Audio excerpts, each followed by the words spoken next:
आप सब लोग किसी न किसी तरीके से पैसा कमाते हैं, लेकिन क्या आपको पर्सनल फाइनेंस के बारे में जानकारी है? अगर नहीं, तो क्या आपको पता है कि शुरुआत कहाँ से करनी चाहिए?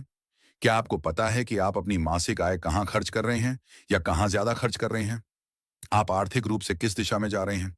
सच कहूं तो इन सवालों के जवाब कई लोगों के लिए मुश्किल होते हैं, इसलिए इन्हें समझना और हल करना जरूरी है। नमस्ते दोस्तों, चैनल पर आपका फिर से स्वागत है। अगर आप ये वीडियो देख रहे हैं तो इसका मतलब है कि आपको पैसों में दिलचस्पी है। तो चलिए शुरुआत से शुरू करते हैं और पर्सनल फाइनेंस की बुनियादी बातें जानते हैं। आखिरकार अगर हम यह नहीं समझेंगे कि शुरुआत कहां से और कैसे करनी है, तो पैसों की जटिलताओं पर बात करने का कोई फायदा नहीं।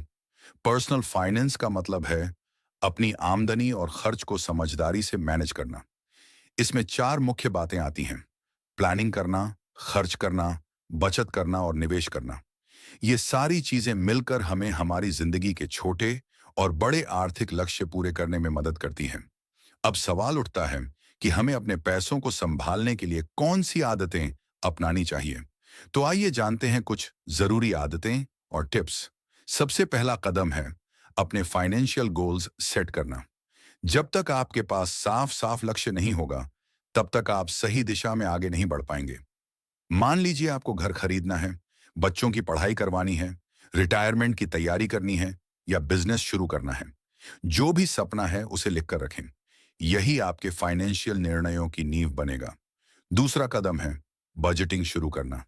हर महीने कितना पैसा आ रहा है और कहाँ खर्च हो रहा है, इसका हिसाब रखना बेहद जरूरी है।